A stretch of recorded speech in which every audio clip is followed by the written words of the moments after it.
3 April 1942, Mandalay, as British, Indian, and Chinese troops struggled to assemble for the defense of this crucial Burmese city, Japanese bombers and fighters stormed from the sky virtually unopposed, raining death and destruction down on Allied troops and thousands of refugees passing through on their way to India.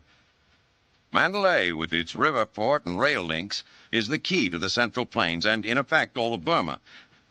For months, the Emperor's troops have been pushing to get here before monsoon season, running roughshod over the poorly equipped and weary Allied armies. The aerial attack signals the beginning of their assault against the city, and with the RAF and China's Flying Tigers having been forced to withdraw from the area, the effect is devastating. On 8 April, General Joseph Stilwell, the man charged with organizing the Chinese armed forces, arrives in Mandalay. The city is still in flames, its streets littered with dead bodies and rubble. The sight leaves Stilwell incensed. He has just returned from a meeting with Generalissimo Chiang Kai-shek, at which he implored the Chinese leader to instruct his field commanders to reinforce the front. In refusing to do so, Chiang suggests that Stilwell could increase the effectiveness of his troops by feeding them watermelon. Stilwell knows that Chiang is not as foolish as this statement would imply. He is merely unwilling to expend Chinese troops and equipment to defend anything other than Chinese soil, even though the loss of Burma would result in the complete isolation of China. The British and Chinese fight courageously, but the enemy is too strong to be held back for long. By 29 April, it is clear the city will fall, and the Allies begin to withdraw. On 1st May, the Japanese enter Mandalay. As British and Indian troops retreat to India by truck and train, Stilwell remains behind with his Chinese divisions north of the fallen city, supervising their withdrawal. Lacking a sufficient number of trucks to make the move, when the time comes to evacuate himself and his staff, Stilwell gathers together those who are to make the journey, a group of about 100, including 19 Burmese nurses, and tells them, "Let's get the hell out of here." They will make the journey on foot. Pressing through the Burmese jungle with the Japanese still advancing behind them, the group, led by the 60-year-old Stilwell, endures insects, deadly snakes, unbearable heat, and a severe shortage of food. Vinegar Joe, who develops a case of jaundice along the way, doesn't miss a step. On 14 May, the motley group slouches into India, having trekked some 140 miles. Stilwell has delivered them to safety without the loss of a single person, yet for him there is no triumph. Burma is lost, and with it the ability to readily supply troops fighting the Japanese in China. His job has just become infinitely more difficult. So when British generals begin to wax eloquent about their glorious retreat and a heroic voluntary withdrawal, Stilwell will have none of it. His anger and frustration boil to the surface. In a statement that only serves to reinforce his salty image, he tells the press that no military commander in history ever made a voluntary withdrawal, and there's no such thing as a glorious retreat. All retreats are ignominious as hell.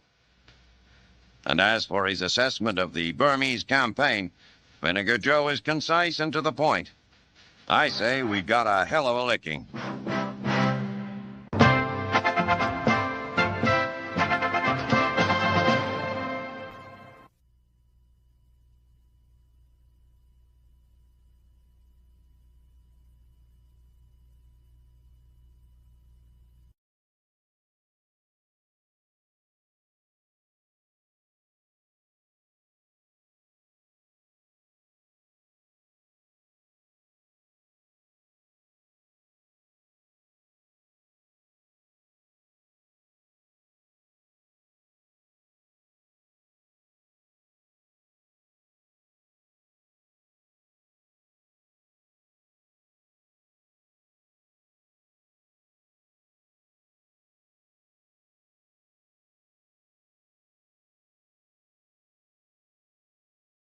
To the Americas to the Indian Ocean, covering roughly 1/3 of the Earth's surface. But how to divide that area has been an enormous problem, involving not only international and inter-service relations, but also the enormous egos of some of the key players. It has been assumed all along that General Douglas MacArthur would have command of at least some of the region, though he arrived in Australia as little more than a refugee, in command of nothing but the few troops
valuable experience attacking land targets in China. Along with the unqualified support of the top brass and essential combat experience, the Japanese carrier pilots also have an edge in the aircraft department. The primary fighter of the Japanese Navy is the Mitsubishi Zero. It is faster, more maneuverable, and has a far greater range than the Americans' primary fighter, the Grumman Wildcat. That advantage, however, may well be short-lived. Soon to be deployed is a plane the Navy hopes will be more than a match to the vaunted Zero, the Vought F-4U Corsair. With distinctive gull-shaped wings and an enormous radial-cooled engine, the Corsair is faster and packs more punch than the Zero. Still, its effectiveness in battle is yet to be proven. In preparing to challenge the Japanese in the Pacific, American naval strategists face a daunting task indeed. With no precedents on which to base their actions, they must take the three carriers at their disposal and employ them in the most effective manner possible. They must check the mighty Imperial Navy, and at the same time learn how to effectively defend the carriers themselves. How they choose to meet these challenges, and how successful their solutions are, will undoubtedly dictate the outcome of the war in the Pacific.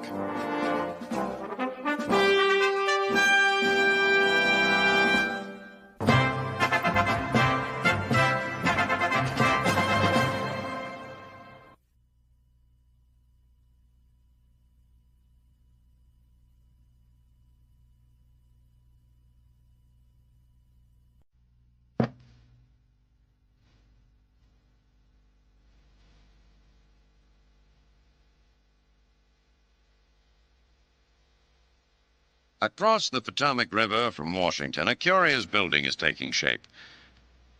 It is a building unlike any other, both in its design and intended purpose, and will likely prove one of the enduring monuments of this war. It is an enormous monolith, a 5-story Pentagon that will be home eventually to all the American military branches. Currently, more than 40,000 Army, Navy, and Army Air Force staffers are scattered about the District of Columbia in 23 different locations. Soon they will take up residence in a new shared home that overlooks both Washington and Arlington National Cemetery. While construction crews labor on its exterior, the structure of its vastly more complicated inner workings are being decided in Washington.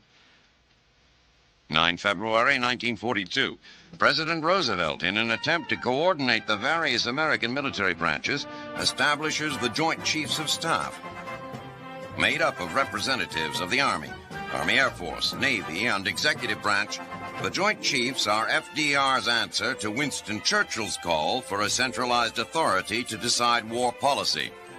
As 1942 dawned, that central authority was to be the Combined Chiefs of Staff, made up of representatives of the professional militaries of England and the United States. American military planners put forward their vision of an American Combined Command, which would consult with the British on all major policy matters.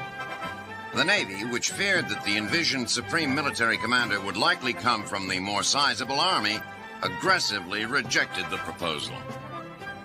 Roosevelt, concerned primarily that the power to set war policy stay in American hands, formulated the Joint Chiefs as a compromise. There would be a single chairman who would report directly to the president, but that chairman would be assisted by a joint Army-Navy staff, eliminating the possibility that any one branch would come to dominate defense thinking. The initial membership of what is certainly the most exclusive military club in the world is an impressive one. Army Chief of Staff George Marshall becomes chairman with direct and unfettered access to the president. Serving with him are General Hap Arnold, commander of the semi-autonomous Army Air Force, and Admiral Ernest King. A representative of the executive branch is not immediately designated, but it is widely assumed that Roosevelt's Chief of Staff, retired Admiral William Leahy, will assume that role. The newly unified American command will take up residence in the Pentagon even before construction is completed. The huge building, 5 stories tall, 1,000 feet on a side, is being built in stages that will allow occupancy of one wing, while others remain little more than foundations. The creation of the Joint Chiefs and their move into the Pentagon have implications beyond the current conflict. It is an announcement of sorts, that the gutting of American power that has followed every other war in the nation's history will not follow this one. That America, as a world power, is on the scene to stay.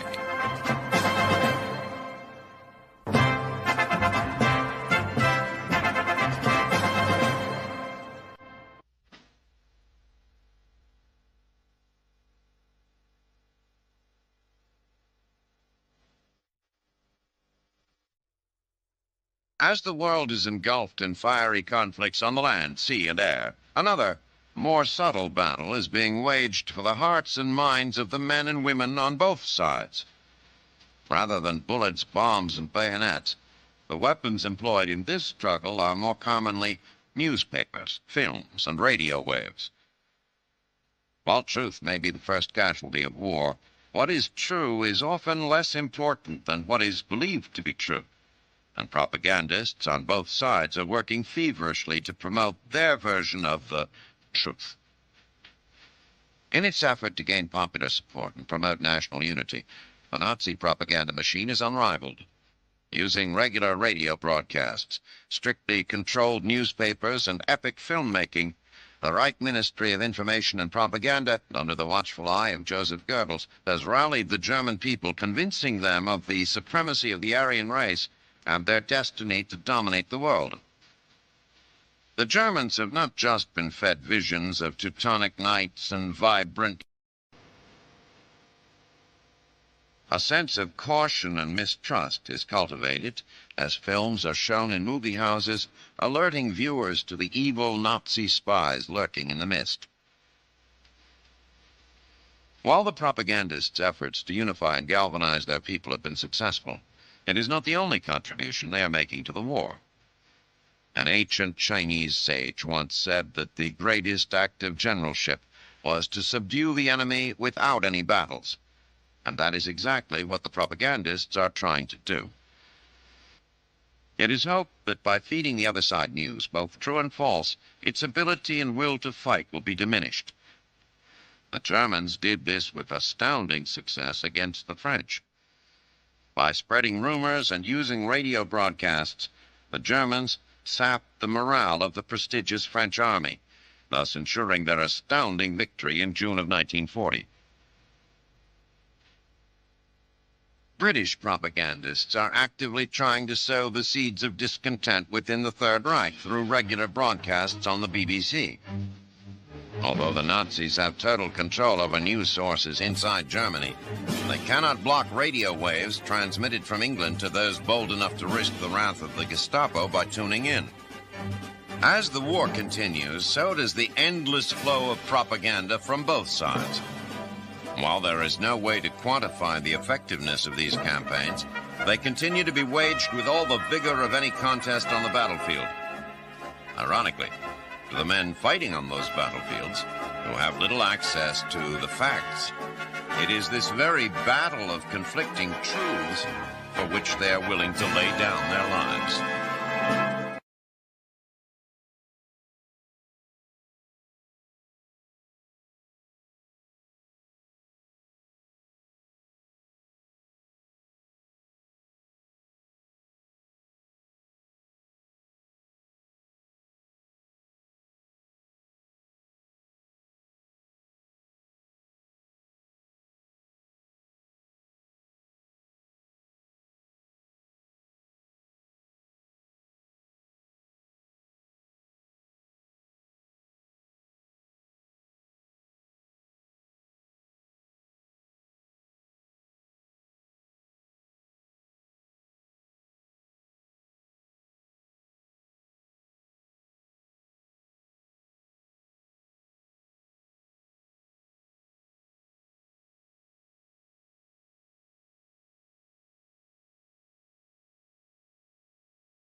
Hap Arnold, ordered Doolittle to assemble and train a team of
Japan, when marches from the Philippines has ended.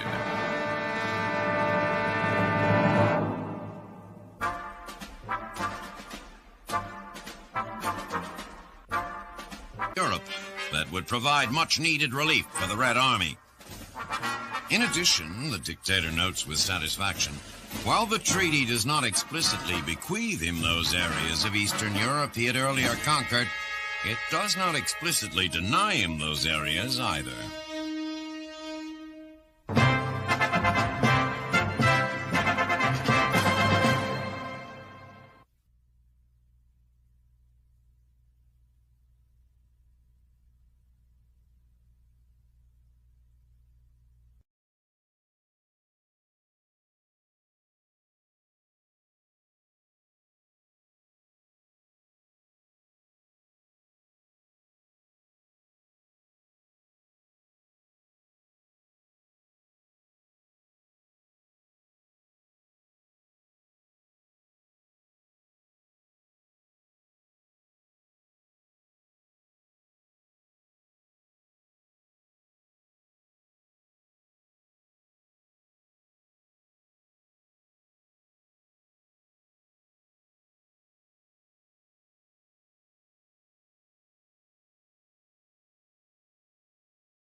Of practical military nature. Instead of marching or sports-related activities, the thinly disguised exercises and drills were preparing the young men for their coming tasks. Certainly, the astounding success of the German military in the first 2 years of the war can be at least partly attributed to the years of indoctrination and training their troops have had. Whether or not the Hitler Youth can continue to supply the German military with high-quality troops in the numbers necessary to support their far-flung armies remains to be seen. If it can, then Hitler may well realize his goal of world domination. If, however, the demand for fresh troops becomes too great, the young boys of the Hitler Youth may become nothing more than cannon fodder. The heavy weather works in the favor of the ambushing American fleet, who conceal themselves until they are within 20 miles of the Japanese.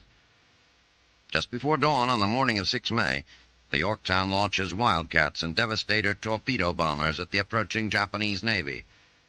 5 bombers pitch 1,000-pound high explosives at the enemy, damaging the destroyer Kirizuki so badly that its captain runs it aground so that it will not swamp. 3 minesweepers sink as the American planes return to their home carrier.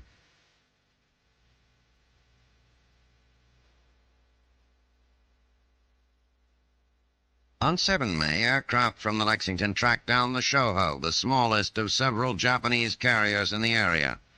Rear Admiral Aubrey Fitch launches an attack that catches the Japanese admiral with only 7 of his planes airborne.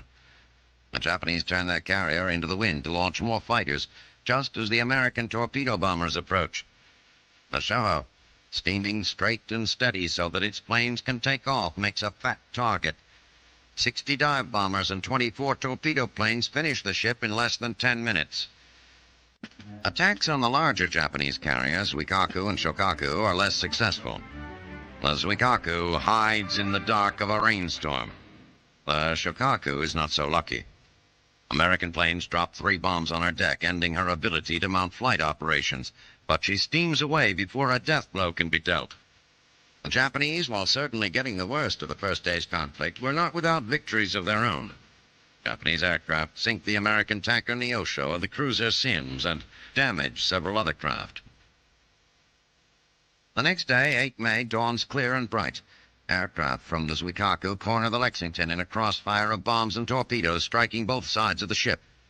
As the captain orders a hard about to avoid one flight of incoming torpedoes, he turns directly into the path of another. Bombs from above explode in the ship's smokestack and in an ammunition magazine. In 19 minutes, the attack is over. The Lexington is listing 6 degrees to port. After several hours of heroic damage control, the order is given to abandon ship. 5 torpedoes from the American destroyer Phelps send the carrier once and for all to the bottom.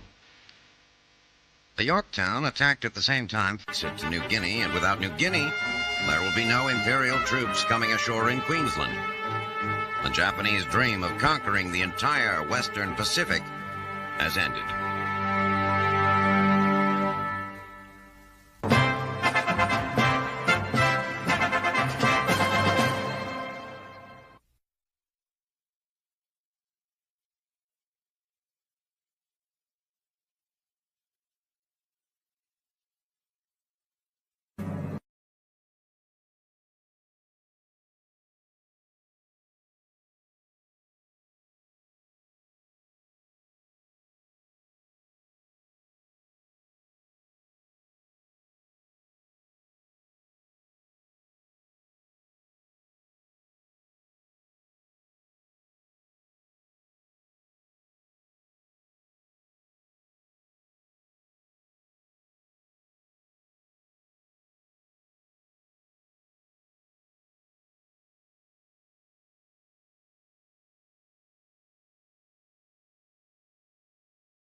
3 June 1942, Dutch Harbor. In an operation that is a diversion for another operation, which is itself a diversion, 13 carrier-launched Japanese fighter bombers begin an attack on the naval base here on the island of Unalaska.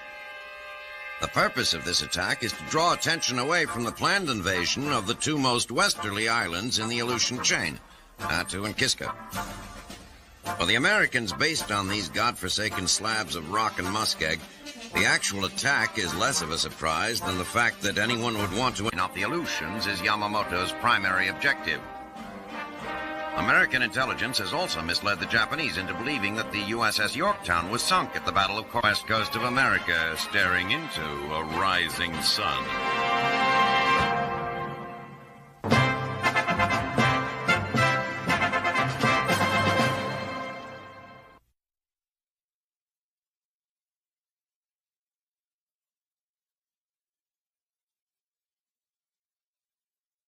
Fascinated by Hitler and the Nazis.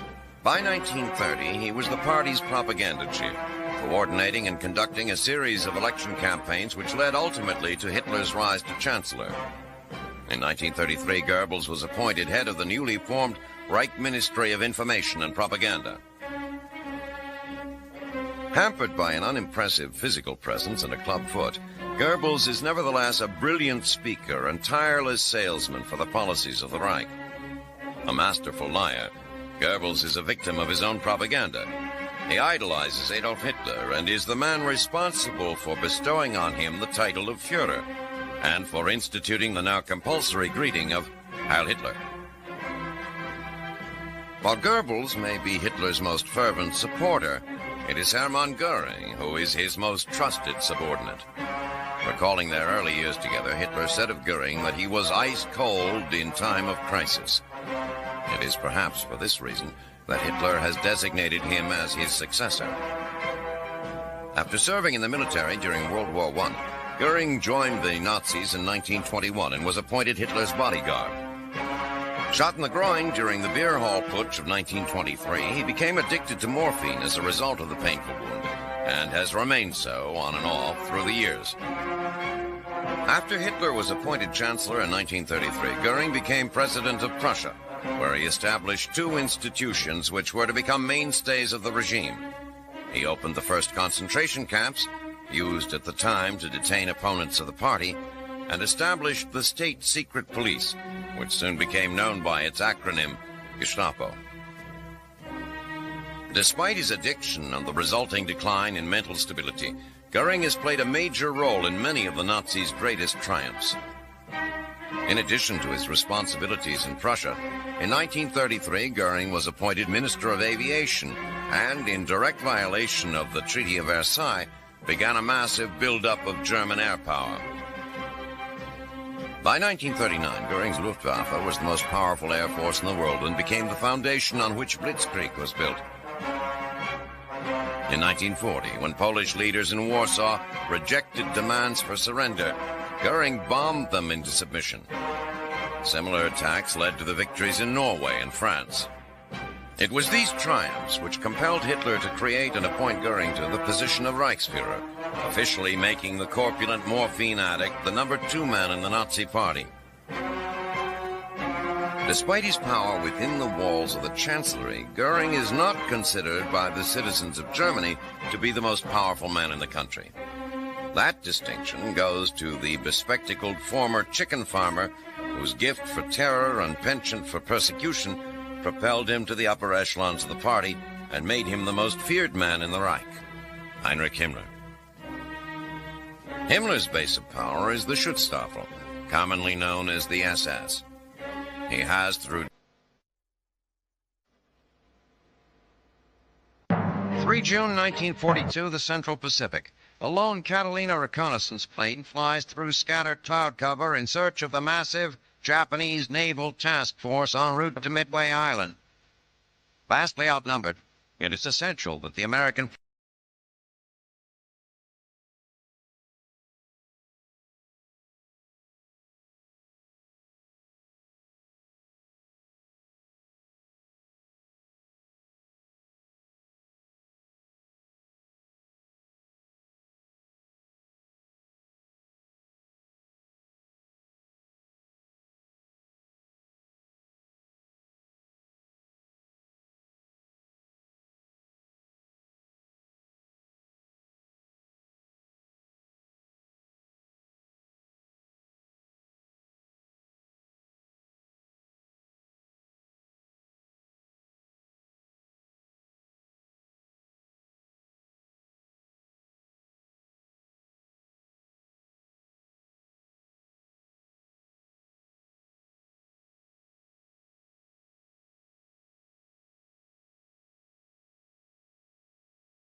planes again.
his British counterpart.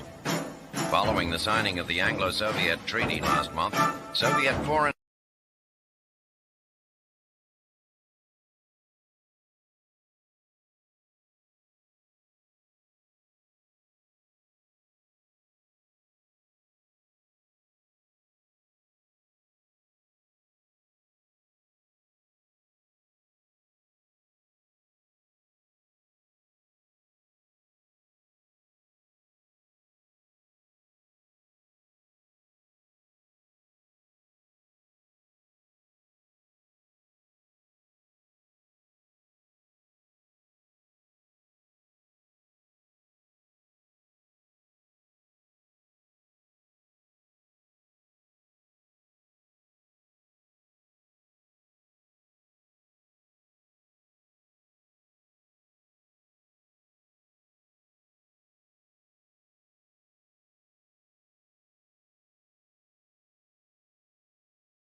of tanks and other supplies to the beleaguered.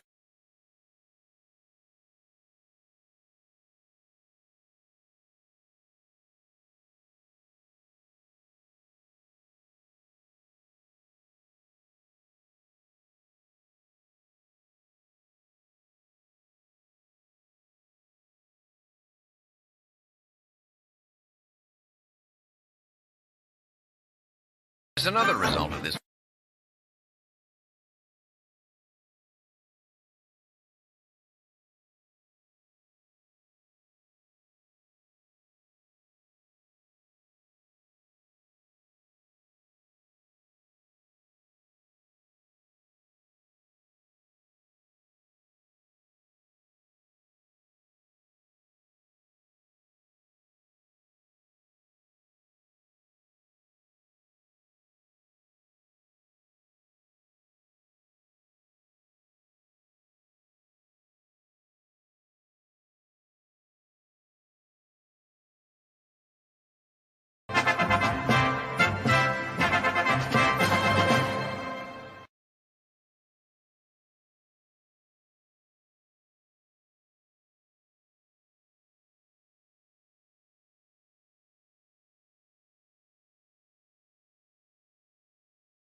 The battle is fierce but short.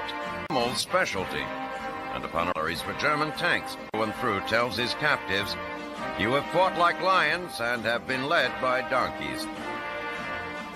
Rommel's victory is so decisive that the day after the battle's end, Adolf Hitler promotes him, giving him the highest rank in the German army, Field Marshal.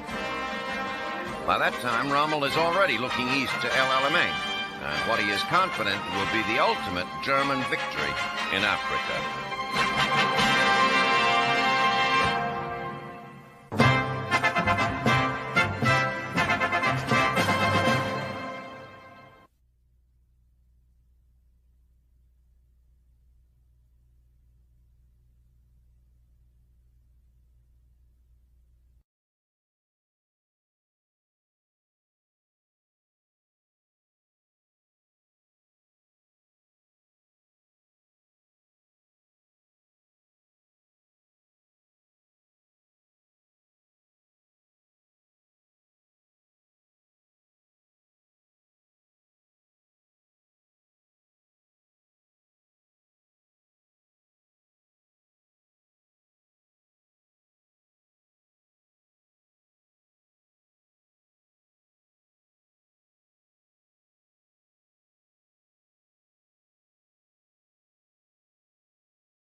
smaller, quicker, and ultimately more powerful carrier.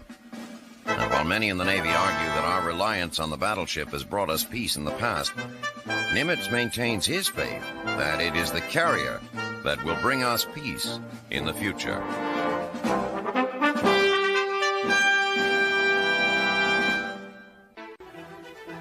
With the ground baked hard by the summer sun, July and August found the armored divisions of the 6th driving hard and fast toward the Don. Now, having broken through, they arrive at Ranok, a mere 35 miles from their objective. As Stalingrad's defenders struggle to prepare for the impending ground assault, the Luftwaffe fills the sky over the city. Hundreds of Ju-88 bombers and Stukas fly some 4,000 sorties on the 23rd and 24th, turning Stalingrad into a sea of flames stretching 25 miles along the banks of the Volga. Despite the devastation raining down from above, the citizens of Stalingrad continue to prepare for its defense. Trenches are dug, fortifications built. Factory workers churn out tanks and guns 24 hours a day. Thousands of teenagers, officially too young to serve in the military, are put in uniform and given weapons. When there are no more rifles to be issued, soldiers are armed with metal pipes. Medical units are disbanded and their members pressed into battle. The wounded will be left where they fall while others carry on. And so it seems that, as it was at Moscow nearly a year ago, the Germans stand on the brink of capturing a Soviet city so crucial it might be considered the linchpin of the nation. Should Stalingrad fall, as Hitler has been proclaiming it will, it can be only a matter of time before Russia joins the list of countries conquered by the Reich.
Materiel it has been allotted to drive the Germans out of North Africa. The fall of Tobruk was, for the already disgusted Prime Minister, the straw that broke the camel's back. Churchill, after conferring with General Alan Brooke, Chief of the Imperial General Staff, appoints General Sir Harold Alexander as head of the Near East Command. Churchill then decides to place Lieutenant General W.H.E. Gott in charge of the 8th Army. He is, however, forced to change his plans the next day as General Gott's plane is shot down en route to Cairo. His next choice for command is Lieutenant General Bernard Montgomery. Alexander has reservations about Montgomery, particularly his penchant for taking credit for others' accomplishments. Despite these misgivings, Alexander knows Montgomery is an excellent battlefield commander and highly regarded by the troops. On 11 August, Churchill travels to Moscow to meet with Soviet Premier Joseph Stalin. The purpose of the visit is to apologize to Stalin. There will be no second European front in 1942. Churchill explains that an Allied assault against Hitler's fortress Europe would be doomed to failure until more men and materiel are available. As a consolation, he assures Stalin there will be a combined British and American offensive against Axis forces in North Africa in the fall. Having completed the delicate task of soothing the Russians, Churchill on 19 August returns to Cairo to meet with his newly appointed commanders. He tells Alexander that his one and only goal is to destroy the German forces in North Africa, and that all his efforts should be focused on doing so.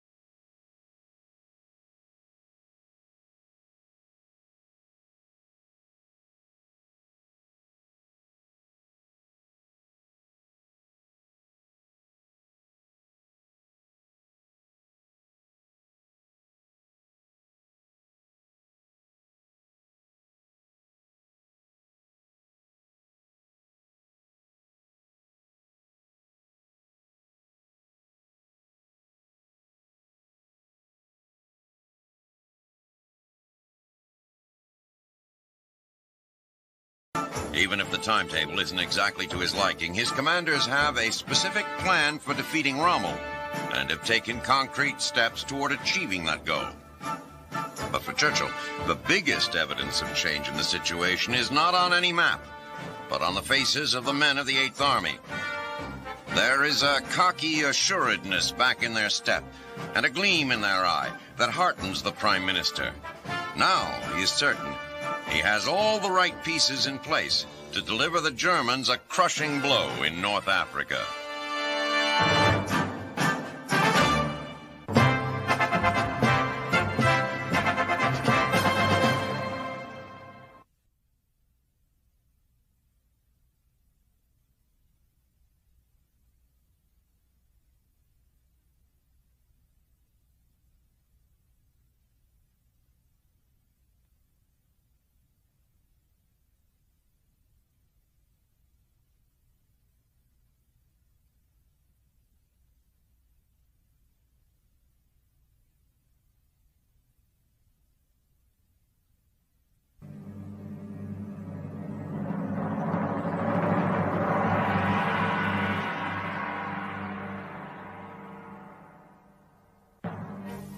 August 1942, the Mediterranean.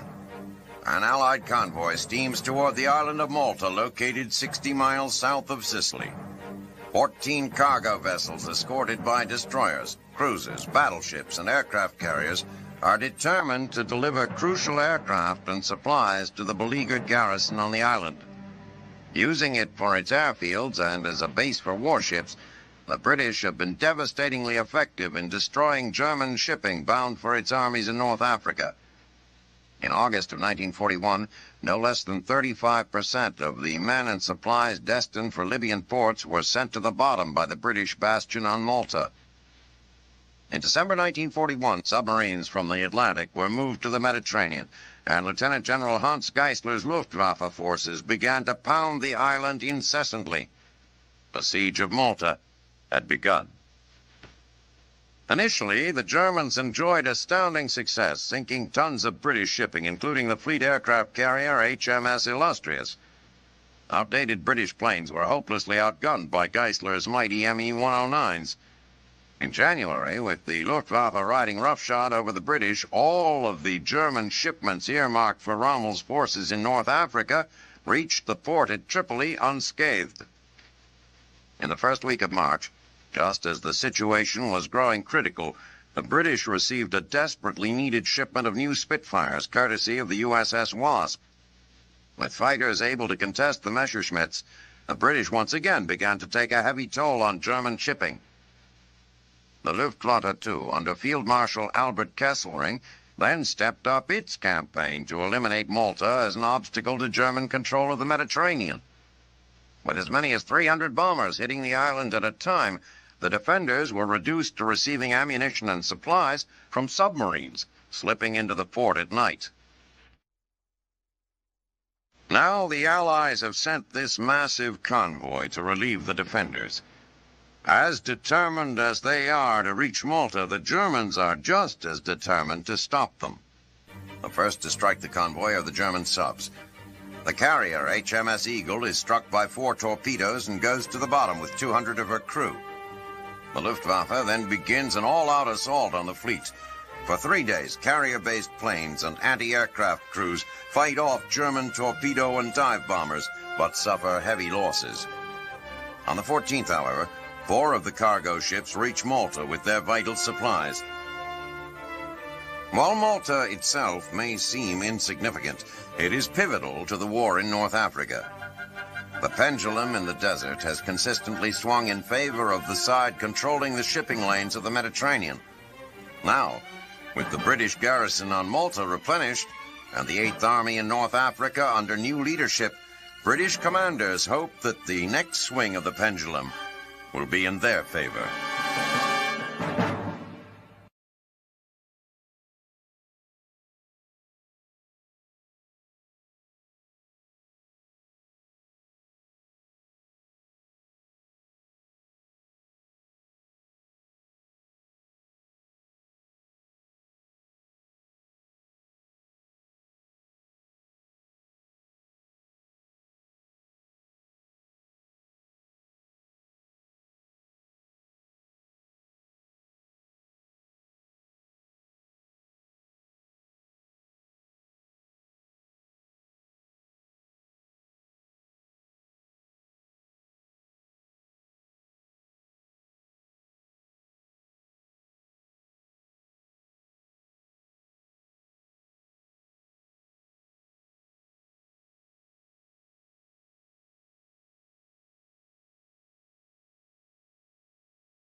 64 miles an hour, it is slower than the Focke-Wulf 109, Germany's best fighter. It is also less agile than the Japanese Zero, a distinct disadvantage in a dogfight.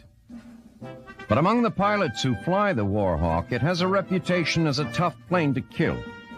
The pilot sits against an armored bulkhead behind a bulletproof windscreen.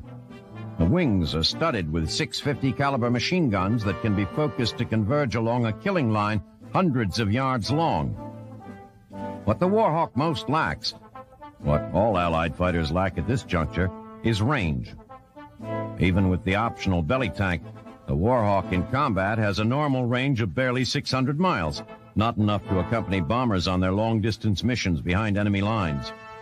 Even as production of Warhawks increases, however, the Air Corps is also bringing on a new generation of fighters that are faster, pack more punch, and hopefully are the equal of anything the enemy can field. Closest to deployment is Lockheed's P-38 Lightning. Designed in 1937 as a high-altitude interceptor, the P-38 captured the public imagination when it flew from California to New York in only 7 hours. The transcontinental record, while impressive, was overshadowed by the fact that the prototype crashed on arrival. A complete structural redesign followed. The plane that is emerging from that troubled development is impressive. It is lighter than the prototype, more agile, with more fuel capacity and armament. It carries 4 50 caliber machine guns and a 20-millimeter cannon and has a top speed nearly equal to the Focke-Wulf. P-38s by the hundreds should be rolling off assembly lines by mid-1942. Not far behind is the P-47 Thunderbolt, a high-powered pug of a plane designed primarily for speed in battle. Conceived as a lightweight interceptor, it emerged from development as a heavy fighter capable of both escort and attack missions. Test pilots quickly named the P-47 the Jug. Its distinctive, blunt shape is the result of its huge air-cooled radial engine. While most fighters today use longer, more aerodynamic engines, the Thunderbolt's 18-cylinder monster pulls it along at 440 miles an hour. The first Thunderbolts rolled off the production lines as the bombs fell on Pearl Harbor. By the end of 1942, they should be a familiar sight overseas. Finally, there is the P-51 Mustang. Designed to British specifications, Mustangs are currently being tested with limited success on both sides of the Atlantic. It is, at high speeds, underpowered and sluggish. The British, who have taken possession of the first production run of Mustangs, are tinkering with the plane, trying to save it. The United States, disillusioned with the plane, has redesignated it for low-level reconnaissance. Ultimately, the new planes will have to prove themselves in battle. Their opportunity for that will come very soon. If they are successful, it will say much about the ultimate outcome of this war.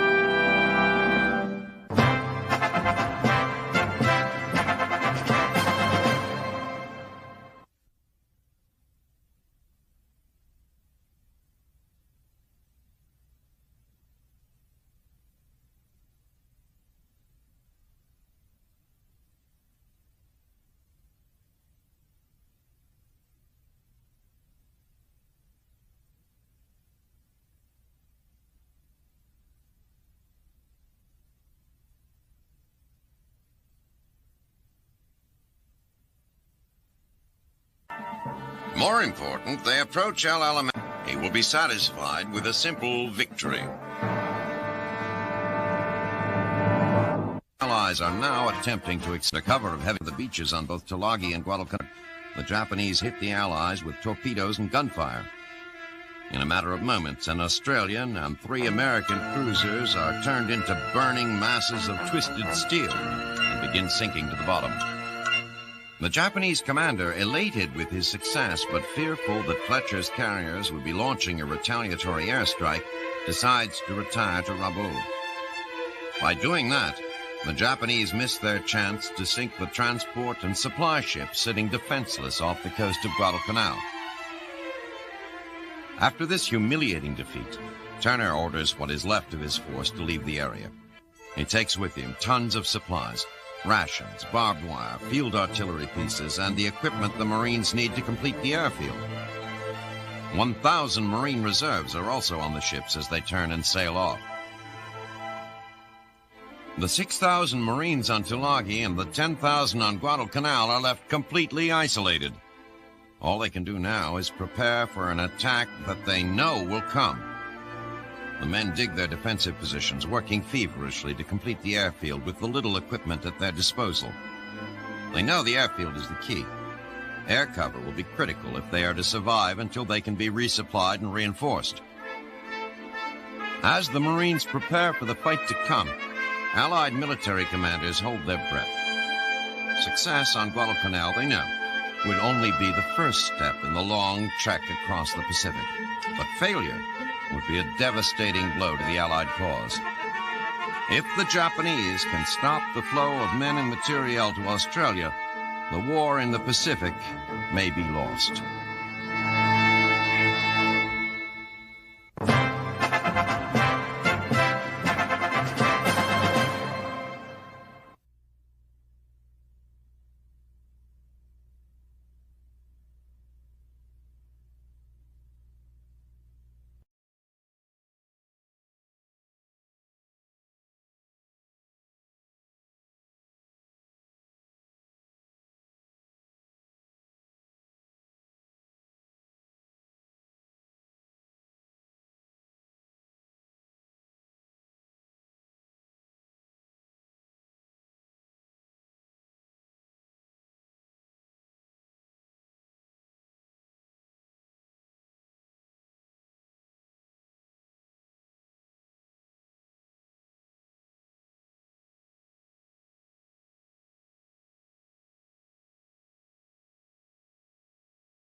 The flow of Nazi troops and equipment across the river, the offensive grinds to a halt when Red Army troops run out of ammunition.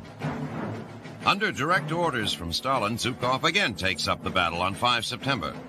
The Russians fight ferociously, but the Germans are too well entrenched.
into a hail of machine gun and mortar fire. The landscape is covered with dead and wounded men and smashed equipment.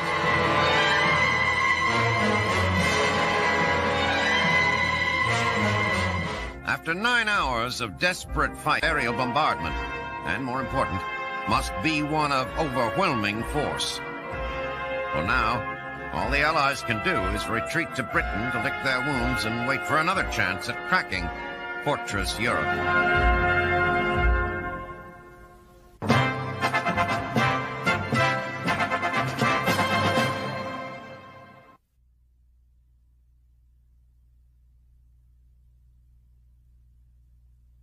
Grand ceremonial flourishes. The meteorological extremes endemic to the Solomons make keeping the field operational a constant battle. The runway often changes from an impenetrable dust cloud to a veritable swamp in the course of just one day. Most frustrating to the Marines on the ground is the endless waiting. The knowledge that the Japanese are out there planning, waiting for just the right moment to attack, leads to a miserable combination of persistent edginess and interminable boredom. The men are left only to walk guard daily and to work on their airfield. By 20 August, Henderson Field is prepared enough to receive its first new planes. A few dozen Dauntless dive bombers and Grumman Wildcats arrive, and the Navy pilots quickly integrate into the Cactus Air Force. The weary Marines welcome the new faces, knowing that the sooner the Japanese planes are held at bay, the sooner they can get on with their job on the ground and get off Guadalcanal.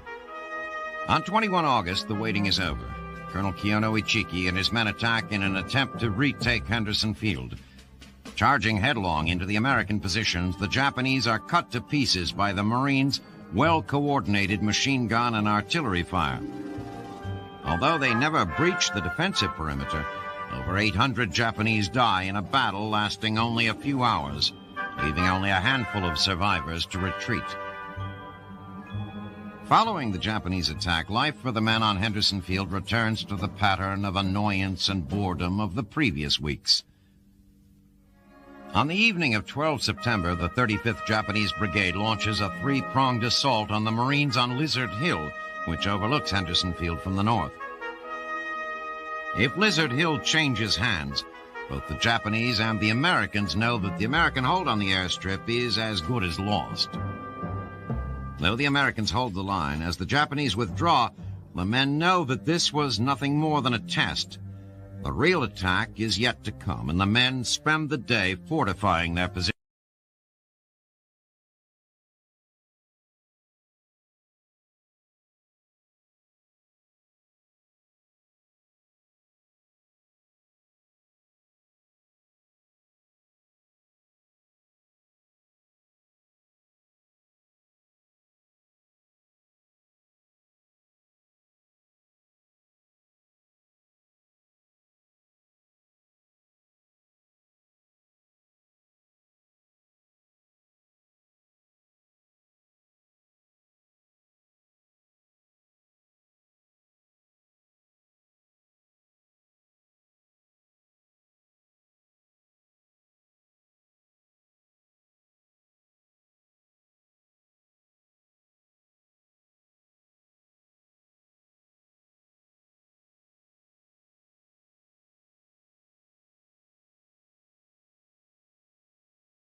August 1942, North Africa. After the stunning British victory at the Battle of El Alamein, the English 8th Army under General Bernard Montgomery and the Axis armies under Field Marshal Erwin Rommel have settled into defensive positions only a few thousand yards apart.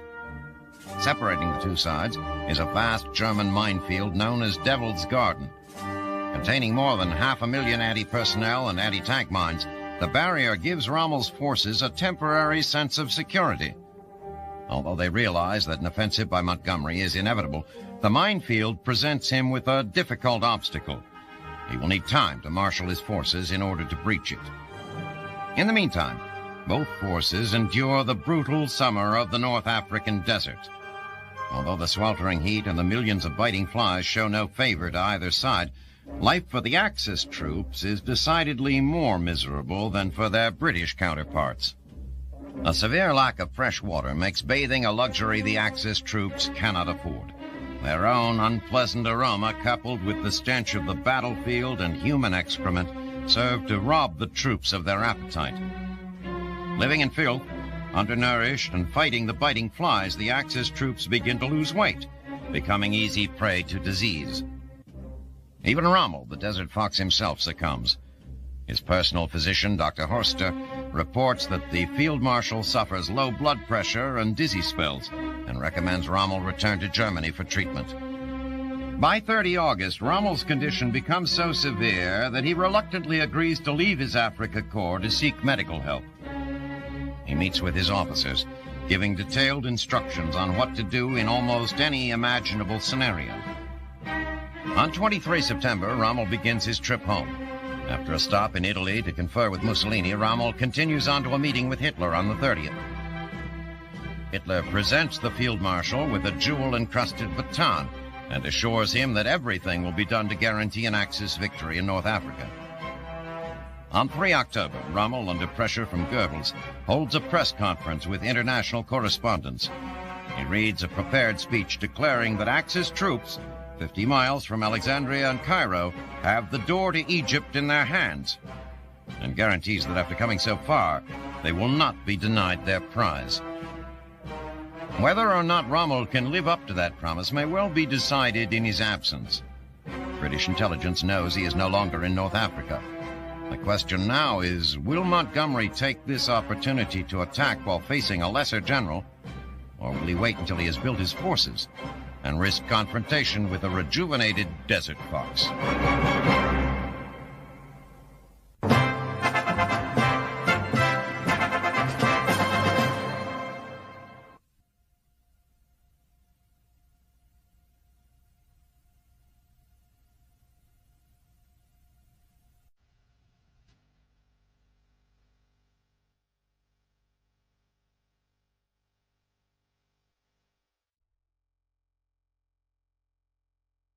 12 September 1942, the South Atlantic. While patrolling some 250 miles northeast of Ascension Island, the captain of German U-boat 156 spots the silhouette of a ship which is quickly identified as the British ocean liner Laconia. The 20,000-ton Laconia, formerly an armed merchant cruiser but now operating as a troop transport, is deemed a legitimate target. In short order, U-156 fires a torpedo at the unsuspecting vessel. What the sub's captain and crew do not realize is that the ship is carrying Italian soldiers captured in North Africa to prisoner-of-war camps in Canada. Also among the passengers are British women and children. The Laconia is only one of a staggering number of casualties in the battle between the German U-boats and the Allied naval forces. The seas that link the factories of America to the battlefields of Europe and North Africa have become the scene of a deadly cat-and-mouse game, one in which the playing field seems to pitch and roll, much like the ocean itself, favoring one side and then the other. In the early part of the war, supplies carried from America to England often traveled in individual ships without escort. For the U-boats, these lone, unarmed travelers were fish in a barrel. But steadily, the British developed methods and practices that not only reduced the loss of their ships, but also began making a serious dent in Germany's underwater fleet. Freighters began to travel in groups. They were accompanied by vessels specifically designed to combat submarines. Escort aircraft with improved radar and other targeting devices joined with the ships to begin sinking more and more of the marauding U-boats. In the last 4 months of 1941, 66 German submarines were permanently submerged. Just as the North Atlantic was becoming safer for Allied merchantmen, the United States entered the war and opened a window of opportunity for the Nazi subs. Prior to the commencement of hostilities between Germany and the U.S., ships traveling in the coastal waters of America did so without fear of attack. Once war was declared, these ships became fair game for the wolf packs. Despite the presence of only 5 Nazi subs, the final 2 weeks of 1941 saw 46 Allied merchantmen sunk off the east coast of America. Allied losses in the region continued to climb. In June, 121 freighters were sent to the bottom. It was at this point that the U.S. decided, perhaps somewhat belatedly, to institute interlocking convoys between the St. Lawrence and the Caribbean. With the freighters now protected at every point of their journey, American and British commanders might have felt justified in expecting a reduction in shipping losses.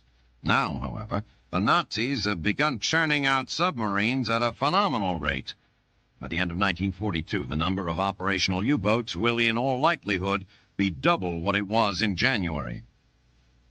As quickly as they are produced, they are manned by crews and dispatched to wreak havoc among the Allied convoys. Most of these crews are inexperienced and, as a result, probably doomed. They will, however, not go quietly. And so the game continues, with each player upping the ante, increasing the stakes.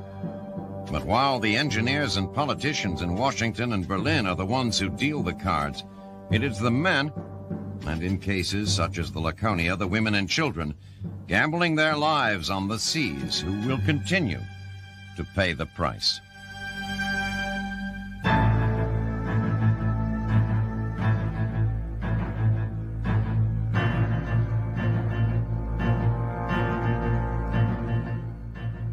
October 1942, Stalingrad. As a beleaguered Red Army, plagued by shortages of weapons, food, and ammunition, struggles to hang on to a small strip of their city, in Washington, officials of the U.S. and USSR are signing an agreement designed to alleviate those deficiencies and bolster the Soviet war effort. Over the next 9 months, American Lend-Lease convoys will deliver nearly 4.5 million tons of supplies to a Soviet military machine starved for equipment and raw materials. The relief can't come too soon as far as Joseph Stalin and his commanders are concerned. In sweeping across Russia, the Nazis have captured factories, foundries, iron and coal mines, and power plants. Soviet output of war material has been reduced by more than 60%. Since the inception of Lend-Lease, Prime Minister Winston Churchill and President Roosevelt have diverted shipments intended for Britain to the Russian port of Murmansk in the Arctic Ocean. But these stopgap deliveries have not been enough to sustain the Soviets over the long haul. With the signing of the agreement, the shipping of supplies can begin in earnest. Tons of equipment are loaded at ports in the U.S. and Britain, and the captains and crews prepare for what will probably be the most treacherous voyage they have ever taken.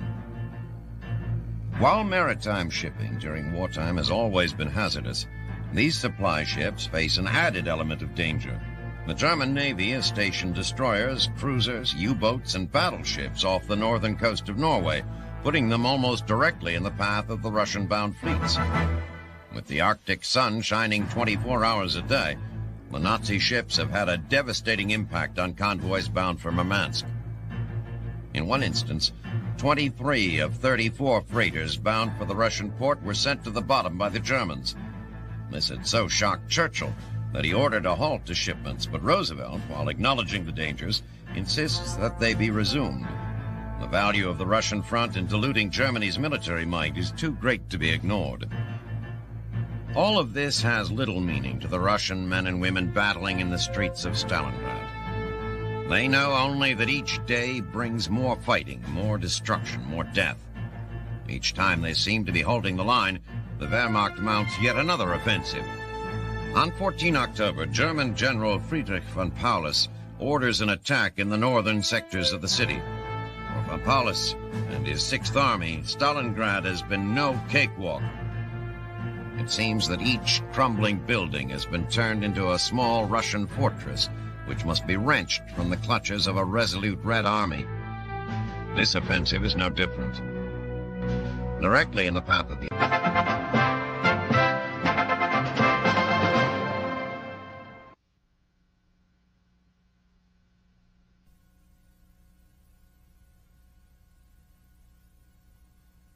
Corps controls much of Libya and western Egypt. The whole of northwest Africa is under the control of the French. The Vichy regime, which chose to cooperate with Hitler after the Nazi conquest of France itself, is technically neutral in Africa. But it is a neutrality without credibility to everyone outside of Berlin or the city of Vichy. Marshal Pétain, the World War I hero who made peace with the German invaders and the head of the Vichy state, is considered by the Allies to be, quite simply, a collaborator. The British, in particular, have reason to be wary of the French. Winston Churchill ascended to the prime ministry on the heels of Neville Chamberlain, who made the mistake of believing Hitler. Despite promises from Pétain and Hitler that French ships would not be co-opted into the service of the Reich, the Royal Navy commandeered and impounded the French fleet. The few French vessels that refused to submit to British boarding were sunk. That action has spurred a great deal of bitterness, not only in the Vichy regime, but among the Free French living in exile in London. Charles de Gaulle, who is totally dependent on the British, denounces the move, and French patriots in exile the world over complain that the British are no better than the Nazis. Hoping that the French will be less likely to open fire on American soldiers than British soldiers, the invasion from top to bottom is almost entirely an American operation. Eisenhower's preparations have been as much diplomatic as military. And as his ships continue to gather in the Atlantic, the American soldiers who are scheduled to go ashore are preparing for war. They go through drills, briefings, and inspections. Inevitably, in quiet moments, the young men find themselves housed in the unfamiliar confines of a troopship, as far from home as most of them have ever been, alone with their thoughts. With the exception of a few old-timers who served in the First World War, they are as yet untested in battle. Soon enough, they know, that will change, as these ships carry them, and with them America, into battle with Hitler and the Nazis. For being on the island and their hope for salvation has come under Japanese shelling. Without reliable air cover, the Marines are easy prey for the flights of Japanese bombers passing overhead. U.S. commanders decide that even though they are undermanned, an offensive is necessary to drive the enemy back from the Henderson Field perimeter. On 7 October, the 1st Marine Division attacks west out of the beachhead toward the mouth of the Matanico River. For the Marines, even the horrendous fighting is a welcome change. After months of boredom and defensive warfare, they are finally taking the battle to the Japanese. In heavy fighting on the 8th and 9th, the Marines wipe out an entire Japanese battalion. With that taste of victory, the Marines are anxious to continue their attack, but incoming intelligence indicates that the Japanese are preparing an offensive of their own. Much to the Marines' dismay, they are withdrawn to their original defensive positions. Again, they wait. Meanwhile, bombers operating from Henderson Field begin to enjoy some success in destroying Japanese transports landing troops on the island. On 13 October, the Imperial Navy, fearing it is losing the upper hand, brings up the battleships Kongo and Haruna to shell the airfield. The shelling continues through the 14th and destroys over 50 aircraft. The Japanese quickly take advantage of the interruption in American air cover and land 4,500 troops and large quantities of supplies west of the Marines' beachhead at Tessafaronga. While the Japanese are busy landing reinforcements for their upcoming offensive, the Marines are also getting some much-needed help. On the 13th, the U.S. Army's 164th Infantry Regiment lands on the island, boosting the U.S. contingent to 23,000. On 21 October, the long-awaited attack begins. The main thrust is made by the Japanese 2nd Infantry Division, which drives northward between the Lunga and Tanaru rivers toward the American beachhead. Secondary attacks are launched on the Marines' western flank across the Matanico. Much like their attacks on Bloody Ridge in September, the Japanese plan is poorly conceived and executed. The commanders have little or no intelligence about the location and disposition of the U.S. forces. They are also attacking from inland, which makes reinforcing their troops extremely difficult. U.S. artillery plays a crucial role in blunting the Japanese attacks. Advancing formations are decimated before they can effectively engage American troops. Even as their casualties mount, rigid Japanese commanders refuse to alter their tactics. They send wave after wave into the killing fields in front of the American positions. Although they are undoubtedly getting the best of the Japanese, the Americans too are receiving heavy casualties. Japanese artillery and tank fire take their toll, as does the increasingly vicious hand-to-hand combat. By 27 October, after a full week of vicious fighting, the offensive peters out and Japanese commanders pull off the attack. They have suffered 3,500 casualties, including many of their best officers. Although the Americans, too, are exhausted, the situation on Guadalcanal has now drastically changed. The Japanese, who have until now chosen when and where to fight, have lost the initiative. The Americans, having won a decisive victory, are now preparing to launch their own major offensive, one which, they hope, will give them control of the island. And that may change forever the momentum of the war in the Pacific.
Division. Rommel is ordered by his Führer to return to the battlefield, and upon his arrival in Africa on 25 October, sees that the situation is much more dire than he had been led to believe. If the Germans are to salvage anything from the battle, they need not only to hold the ground they still have, but also to recapture that which they have lost. Kidney Ridge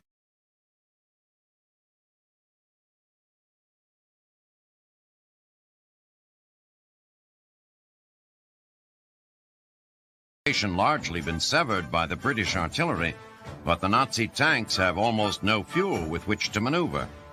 They are left fighting an almost pure infantry battle, something for which they are outnumbered and ill-prepared. It is not long before the Australians, using Kidney Ridge as their starting point, punch a huge hole in German lines.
Devastating 88mm guns on the British.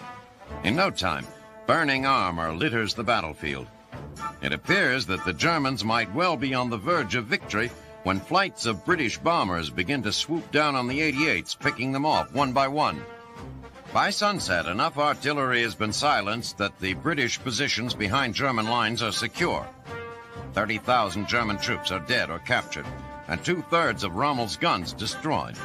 The Desert Fox, resigned to the inevitable, orders his remaining troops to withdraw.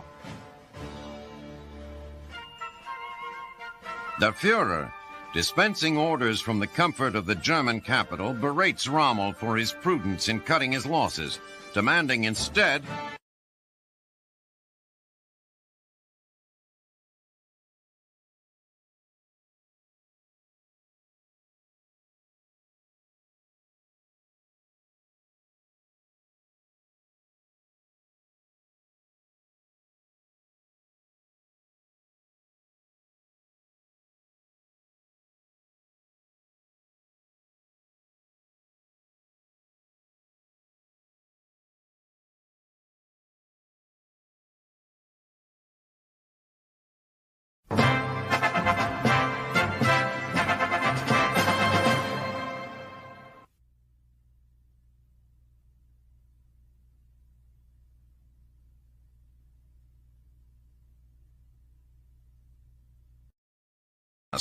Eisenhower was aware that it would require much more than the organization and execution of a military action. If the plan were to succeed fully, British and American soldiers, from the command staff down to the men on the front lines, must abandon their military and political differences and act as a team.